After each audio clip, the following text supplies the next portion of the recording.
श्री शिवाय नमस्तुभ्यं.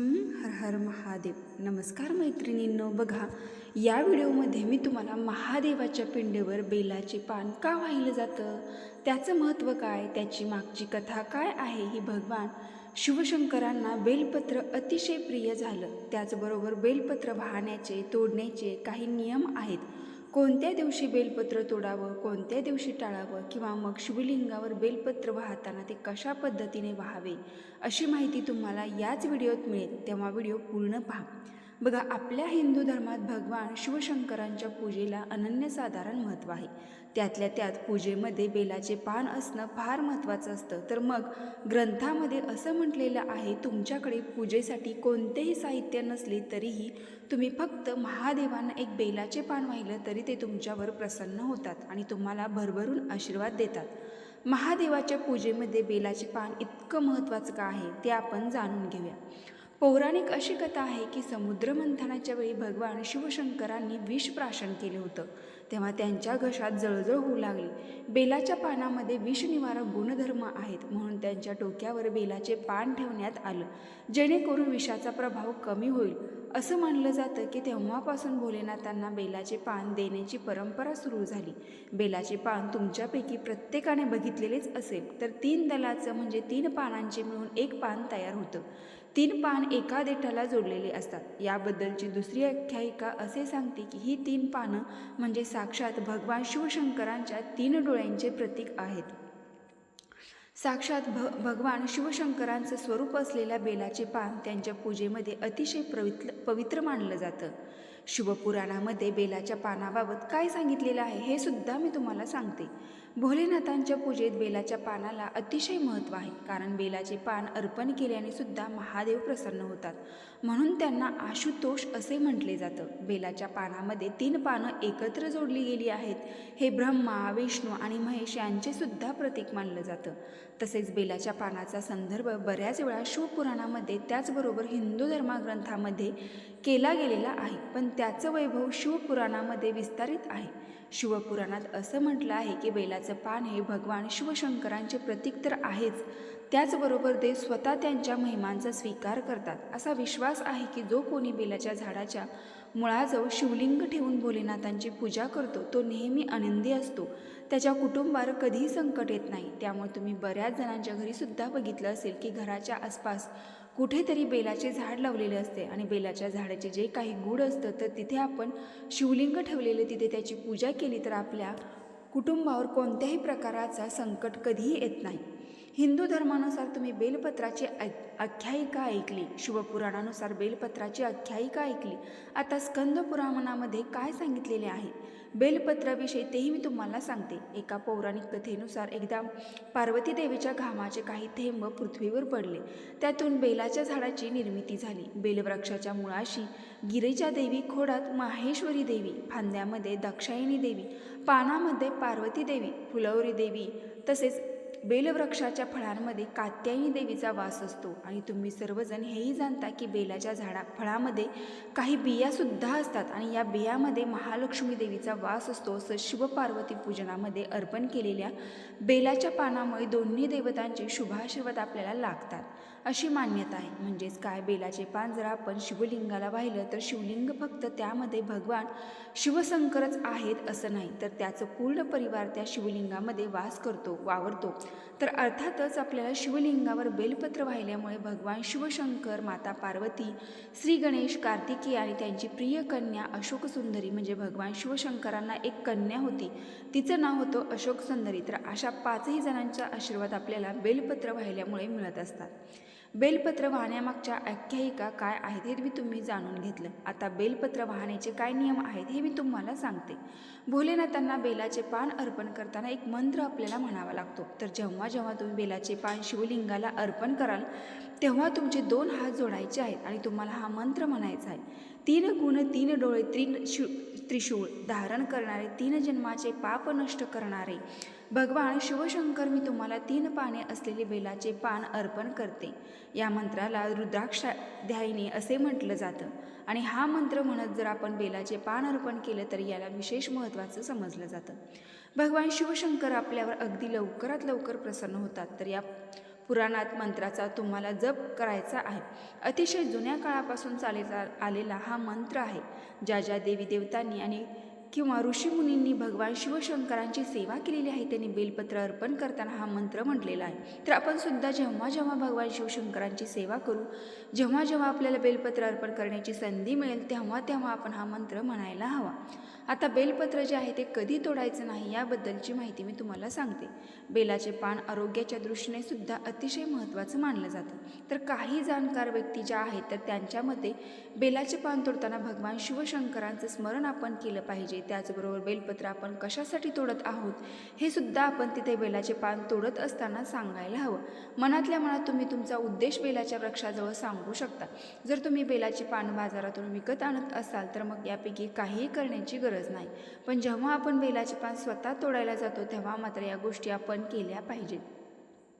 याशिवाय चतुर्थी असेल, अष्टमी असेल, नवमी तिथी असेल, चतुर्दशी असेल, संक्रांत, अमावस्या तिथींना त्याचबरोबर सोमवारी बेलाचे पान अजिबात तोडू नये. जेव्हा जेव्हा या तिथी येतील आणि तुम्हाला जर त्या दिवशी पूजा करायची असेल तर त्याच्या आदल्या दिवशी तुम्ही बेलाची पानं तोडून ठेवू शकतात. कारण शिळे पानसुद्धा भगवान शिवशंकरांच्या पिंडी वाहण्याला म्हणजे मुभा आहे. आपण ती पानं वाहू शकतो. फक्त ज्या वेळेस तुम्ही सोमवारी बेलपत्र अर्पण केलेले असेल तर तेच बेलपत्र तुम्हाला मंगळवारी अर्पण करता येणार नाही. किंवा तुम्ही जर भगवान शिवशंकरांच्या मंदिरात गेला आणि तुम्हाला जर बेलपत्र मिळालं नाही तर तुम्ही काय म्हणजे तुम्ही नियमानुसार काय कराल की शिळे बेलपत्रसुद्धा म्हणजे कोणी जर अगोदर बेलाचे पान शिवलिंगावर वाहिलेले असेल तर ते स्वच्छ धुवून आपण पुन्हा वापरू शकतो. पण दिवस जर सोमवारचा असेल आणि आदल्या दिवशीची पानं जर तिथे वाहिलेली असतील तर मग तुम्हाला तिथे पाणी वाहता येणार नाहीत. किंवा मग जर तुम्ही सोमवारचं दर्शनाला जाल आणि सोमवारीच पूजा कराल तर अगोदर कोणी तिथे जर बेलाची पानं वाहिलेली असतील तर तीसुद्धा तुम्हाला वाहता येणार नाहीत. कारण अगोदरचा जो कोणी व्यक्ती असेल त्याने जर बेलाचे पान तिथे वाहिलेले असतील आणि आपण जर ती पुन्हा घेत असू तर ती बेलाची पानंसुद्धा शिळी समजली जातात. त्यामुळे सोमवारच्या दिवशी फक्त हा नियम पाळायचा आहे. शक्यतो तुम्ही बेलाची पानं जी आहेत ती अगोदरच तुमच्या घरून घेऊन जा. बाकी वेळेस तुम्हाला समजा बेलाची पानं नाही मिळाली तर तुम्ही नेहमीचा नियम पाळू शकता की सोमवार नाही आहे, मंगळवार किंवा दुसरा कोणताही दिवस आहे तर मग तुम्ही आधीच्या व्यक्तीने वाहिलेले पान स्वच्छ धुवून पुन्हा शिवलिंगावर वाहू शकता. बऱ्याच वेळा बेलपत्र जेव्हा आपण बघतो तर एखादं पान त्या बेलपत्रातून गळालेलं असेल, तुटलेलं असेल किंवा ते पान चिरलेले असेल तर असे बेलपत्रसुद्धा शिवलिंगावर वाहू नका.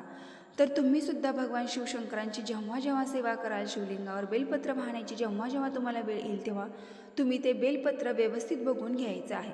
बेलाच्या पानाची 3 पानं अस्तित्वात असली पाहिजे. त्यापैकी एकही पान गळालेलं नसावं. आणि जर बेलपत्र तुम्हाला दिसलं की त्याचं एखादं पान गळालेलं आहे किंवा 2 पानं गळलेली आहेत आणि एकच पान फक्त त्या देठाला शिल्लक आहे तर असं पान शिवपूजेमध्ये वाहणं वर्ज्य मानलं जातं. तर खात्री करून घ्यायची 3ही पानं अस्तित्वात असली पाहिजे.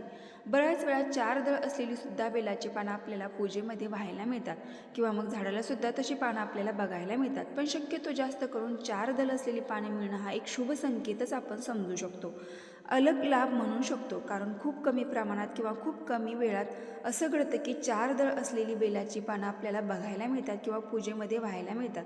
तर असं असेल तर 4 दलाची पानंसुद्धा तुम्ही वाहू शकता, काही हरकत नाही. फक्त 3 दलाचे पान वाहताना 3ही पानं व्यवस्थितरित्या असली पाहिजेत. आता काहींना प्रश्न येतो की बेलाची पानं वाहताना ती कशी पद्धतीने वाहिली पाहिजेत, पालती की सुलती किंवा किती संख्येत ही बेलाची पाने आणि आपण शिवलिंगावर वाहू शकतो.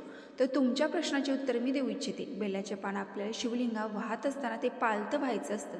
म्हणजेच काय, सुलटी बाजू जी आहे ती शिवलिंगाला टेकलेली असावी आणि पालती बाजू वरून आपल्याला दिसली पाहिजे. अशा स्थितीमध्ये शिवलिंगावर आपलं हे बेलपत्र व्हायचं असतं. किती संख्येत व्हायचं तर बेलपत्र तुम्ही अगदी 1 वाहिले तरीसुद्धा चालतं. 1 काय 1000 काय यामध्ये कोणताही फरक नाही. बेलपत्र ते बेलपत्र आहे. 1 शिवलिंगाचे पान वाहणंसुद्धा अतिशय श्रेयस्कर ठरतं आणि त्याच आपल्याला तेवढंच लाभ होतो.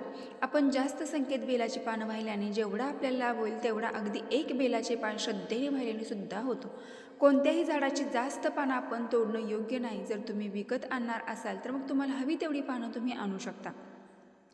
पण जेव्हा तुम्ही स्वतःहून एखाद्या झाडाचं पान तोडायला जातात त्यातल्या त्यात बेलवृक्षाचे पान जेव्हा तुम्ही तोडायला जातात त्या झाडाची फळं, पानं, फुलं जे काय असतील तर ती झाडाची जी मुलं बाळं असतात आणि एवढी बेलाची पानं आपण आपल्या उद्देशासाठी तोडणं कधीच योग्य नाही. बाकी मग तुम्ही कच्ची बेलपत्र आणली आणि तोडताना समजा तुम्ही एकापेक्षा जास्त बेलाची पानं तोडली तर मग ती तुम्ही विषम संख्येमध्ये वाहू शकता. जसं की 1, 3, 5, 7, 9, 11 एक संख्या आपल्याला मधली गाळायची आहे. जसं की 1 नंतर 2 आपण सोडून दिली त्यानंतर 3 संख्या येते, तर या ज्या संख्या असतात त्या असतात विषम संख्या आणि 2, 4, 6, 8 अशा पद्धतीच्या ज्या संख्या येतात तर त्या आहेत समसंख्या. समसंख्येमध्ये आपल्याला बेलाची पानं शिवलिंगावर व्हायची नसतात. मगाशी मी तुम्हाला सांगितलं की बेलाची पाने शिवलिंगावर व्हायची असतात, पण बेलाच्या पानांची देठ नेमकी कोणत्या बाजूला आली पाहिजेत हा सुद्धा तुमचा प्रश्न असेलच. तारक किंवा मारक उपासना पद्धतीनुसार बेलाची पानं कशी व्हावी हे मी तुम्हाला सांगते, ज्यामध्ये तुम्हाला कळले की बेलाच्या पानांची देठ नेमकी कोणत्या बाजूला केली पाहिजे. बेलाची पानं तारक शिवतत्वाची वाहक आहेत, तर बेलाच्या पानाची देठं मारक शिवतत्वाची वाहक आहेत. तर सर्वसामान्य उपासकांची प्रवृत्ती तारक स्वरूपाची असल्यामुळे शिवाची तारक उपासना ही त्यांच्या प्रकृतीला जुळणारी आणि त्यांच्या आध्यात्मिक उन्नतीस पूरक ठरणारी असते. अशाने शिवाच्या तारक तत्वाचा लाभ होण्यासाठी पानाचे देठ पिंडीकडे आणि पानाचा जो काही भाग आहे अग्रभाग म्हणजे टोक ते आपल्याकडे करून व्हावे. पालतेच करून व्हायचं, पण बेलाच्या पानाचा जो टोक आहे ते आपल्याकडे आले पाहिजे आणि बेलाच्या पानाचा देठ आहे ते शिवलिंगाकडे गेले पाहिजे. तर ही झाली तारक उपासना. आणि याच्या विरुद्ध म्हणजे बेलाच्या पानाचा भाग म्हणजे टोकाचा भाग शिवलिंगाकडे आणि देठ आपल्याकडे जर मारक पद्धतीचा उपासना ठरतं. दोन्हीही उपासना चांगल्याच आहेत, त्यामुळे तुम्ही देठाची बाजू कोणत्याही बाजूने केली, फक्त बेलपत्र पालतं करून वाहणे एवढा जरी नियम लक्षात ठेवला तरी सुद्धा पुरेसा आहे. आत्तापर्यंत या व्हिडिओमध्ये मी तुम्हाला बेलपत्राची आख्यायिका ऐकली, म्हणजेच काय बेलपत्र शिवलिंगावर वाहण्यामागचं कारण तुम्हाला कथेमधून समजलं. त्या बेलपत्र वाहताना कोणतं मंत्र म्हणावा, बेलपत्र वाहण्याचे नियम काय आहेत हेही तुम्हाला समजलं. आता सगळ्यात शेवटी बेलपत्राचे महत्त्व काय आहे हेही मी तुम्हाला समजावून सांगते. श्रावण मासात महादेवाला बेलपत्र अर्पण करण्याचं जेवढं महत्त्व आहे तेवढंच गुणी बेलाचे झाड देखील आहे. आज मी तुम्हाला बेलाची महती सांगताना हे सांगू इच्छिते, बेलाचे झाड घरापाशी लावल्यामुळे, दररोज पाणी घातल्यामुळे, प्रदक्षिणा घेतल्यामुळे सर्व प्रकारच्या पापांपासून आपल्याला मुक्ती मिळते. बेलाच्या झाडामध्ये देवी लक्ष्मीचा वास असल्याचं मानलं गेलं आहे. याची पूजा केल्यामुळे दारिद्र्य दुःख दूर होतं. त्याचबरोबर त्रिगुणी म्हणजेच उंबर असेल, कडुलिंब असेल, बेलाचे झाड या पद्धतीने एकत्रित लावलं तरी सुद्धा चालतं, किंवा मग तुमच्यापैकी यापैकी एखादं झाड नसेल आणि कडुलिंबाचं जे काही झाड आहे त्यामध्ये श्रीहरी विष्णूंचा वास असल्याचं म्हटलं जातं. पण कडुलिंबाऐवजी तुमच्याकडे जर पिंपळ असेल तर तुम्ही पिंपळ, उंबर आणि बेलपत्राचे झाडसुद्धा एकत्रितपणे लावू शकता आणि त्रिगुणू म्हणून त्याचं दररोज दर्शन घेऊ शकता. रविवार द्वादशी तिथीच्या मुहूर्तावर बिल्वपत्राच्या झाडाचं पूजन करण्याला विशेष महत्त्व आहे. सोमवारच्या दिवशी तर आपण नेहमीच करत असतो. महाशिवरात्रीला आपण बेलाच्या झाडाची पूजा करत असतो. बेलाचे झाड पवित्र झाड असतं किंवा कोणत्याही प्रकाराचं झाड असतं ते आपण लांब लाव, जेणेकरून त्या झाडाची पवित्रता महत्त्व आपल्याकडून राखले जाईल. जर मृतदेह बेलाच्या झाडाच्या सावलीखालून काढला तर त्या व्यक्तीला मोक्ष प्राप्त होते. वातावरण शुद्ध ठेवण्यासाठी बेलवपत्राच्या झाडाचे महत्त्व आहे. बेलाचं झाड आपल्या जवळपास वातावरण शुद्ध आणि पवित्र ठेवण्यास मदत करतो. घराच्या जवळपास बेलाचे झाड असलेच तिथे साप किंवा विषारी जीवजंतू देखील येत नाहीत. हे झाड लावल्यामुळे वंशवृद्धी होते आणि महादेवांची विशेष कृपा होते. ज्या घरी किंवा जिथे जिथे बेलाचे झाड असे ती जागा काशी तीर्थाच्या समान पूजनीय आणि पवित्र असल्याचं मानलं जातं. तिथे अक्षय पुण्याची प्राप्ती होते, म्हणजे ज्या पुण्याला कधीही अंत नाही. अनंत अशी पुण्याची प्राप्ती आपल्या सर्वांना होत असते किंवा त्या ठिकाणाला होत असते. ज्या घराच्या आसपास बेलाचे झाड असेल तर त्या कुटुंबातील सर्व सदस्य अनेक प्रकारच्या पापापासून मुक्त होतात. या व्यतिरिक्त बिल्वपत्राच्या झाडाला नियमित रूपात पाणी घातल्यामुळे पितरांना तृप्ती मिळते आणि पितृदोषापासून आपल्याला मुक्ती मिळते. तर मैत्रिणी, अत्यंत महत्त्वपूर्ण माहिती तुम्हाला आवडली असेल तर आपल्या चॅनलला नक्की एक लाईक करून कमेंट बॉक्समध्ये हर हर महादेव नक्की टाईप करा. धन्यवाद. हर हर महादेव.